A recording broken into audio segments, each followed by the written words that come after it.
Assalamualaikum warahmatullahi wabarakatuh. Bertemu lagi dengan saya, Akbar Rizky, dari Departemen Statistika IPB University.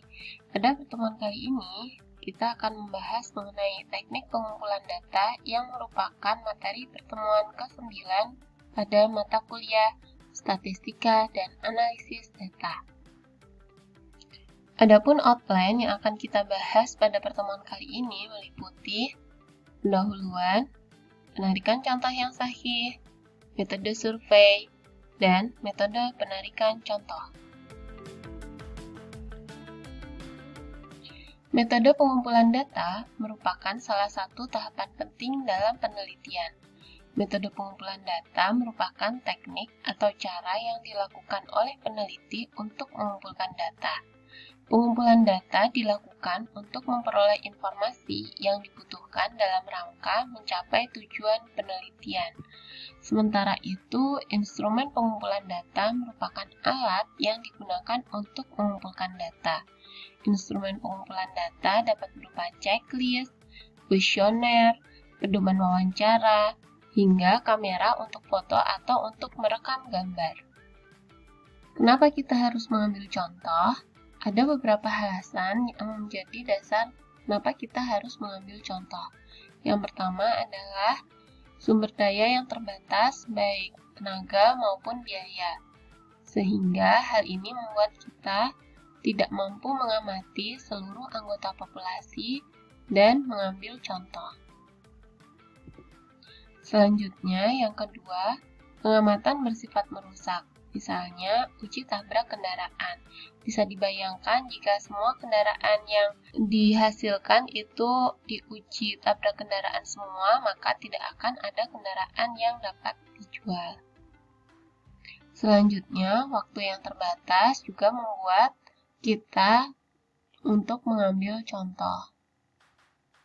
Yang keempat, mustahil dilakukan pengamatan secara keseluruhan. Di sini misalnya untuk cek darah, kita tidak mungkin untuk mengambil keseluruhan darah pada seorang manusia, karena hal itu akan berakibat fatal. Selanjutnya, kita kilas balik dulu. Nah, di sini pada tahun 1890 itu berdiri majalah yang bernama Literary Digest.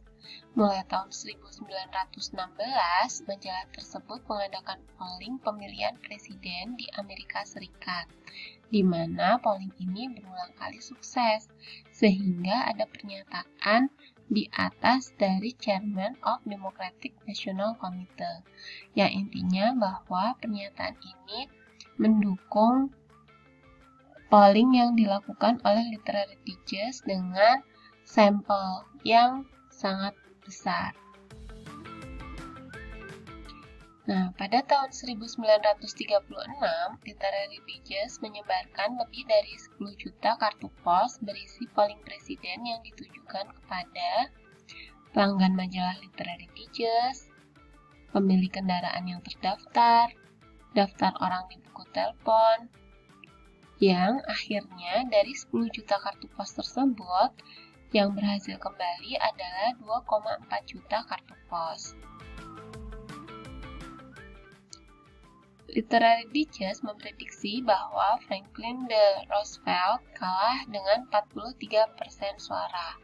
Akan tetapi, kenyataannya Franklin D. Roosevelt menang dengan 62% suara.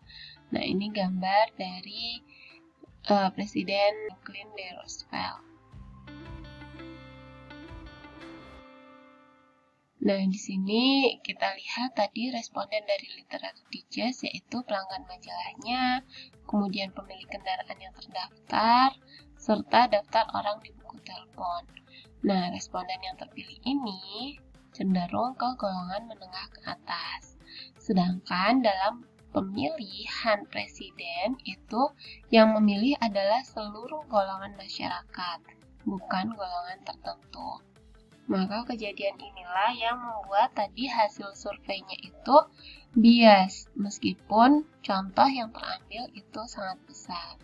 Nah, setelah kejadian ini diperkenalkan kuota sampling untuk memperbaiki keterwakilan golongan dalam survei. Setelah kejadian ini, akhirnya Literary Digest bangkrut. Kemudian, dengan menggunakan kuota sampling, di sini Roper Center for Public Opinion Research dari University of Connecticut 2 bulan sebelum pemilihan umum menyatakan tidak akan ada polling lain karena yakin bahwa Harry S. Truman akan kalah telak dari TEDW. Setelah kejadian Literary Digest, para pollster dari Gallup Poll mulai menggunakan wawancara responden secara personal dengan kuota sampling berdasarkan kategori demografis tertentu seperti jenis kelamin, usia, dan lain-lain. Namun hal ini juga bermasalah karena surveyor mewawancarai mereka yang mudah diakses, seperti punya telepon, orangnya ramah, dan seterusnya, yang cenderung mengarah ke pemilih lawan politik H.S. Truman. Nah, Harry S. Truman, presiden terpilih USA pada tahun 1948 ini sambil memegang koran di mana headline-nya itu adalah menyatakan dirinya kalah pada saat itu. Teknik pengumpulan data ada beberapa macam, yaitu di sini ada observasi, survei, dan sensus. Di sini observasi, survei, dan sensus itu merupakan teknik pengumpulan data di mana datanya itu sudah tersedia di alam, tinggal dikumpulkan saja. Nah, ini banyak diterapkan pada bidang sosial ekonomi ataupun non-IPA. Ada juga teknik pengumpulan data administratif, yang merupakan pengumpulan data di mana data yang diperoleh dari hasil pencatatan administrasi suatu institusi. Di sini misalnya data transaksi perbankan, data transaksi supermarket, dan sebagainya. Yang ketiga yaitu percobaan atau eksperimen. Di sini data dibangkitkan dengan memberikan perlakuan terhadap suatu objek. Nah, di sini yang sering menerapkan hal ini adalah penelitian pada bidang pertanian, IPA maupun psikologi. Selain itu, terdapat pula ketersediaan data lainnya yang dihasilkan dari aktivitas manusia yang terekam secara otomatis. Misalnya, aktivitas pengguna aplikasi smartphone, browser, media sosial, belanja online, nonton YouTube, dan lain-lain. Aktivitas jalan kaki juga dapat terekam, misalnya oleh Gmaps, Google Fit, Samsung Health, dan sebagainya. Juga ada aktivitas yang terekam oleh satelit, radar, lalu lintas, maupun oleh CCTV-nya NTMC Polri. Terdapat beberapa istilah yang sering digunakan dalam teknik pengumpulan data, meliputi populasi. Populasi merupakan himpunan seluruh objek kajian yang perlu ditentukan berikut isi, unit cakupan, dan waktunya. Misalnya, semua mahasiswa IPB tingkat 1 tahun 2019. Sampel. Sampel merupakan himpunan bagian dari populasi yang diamati.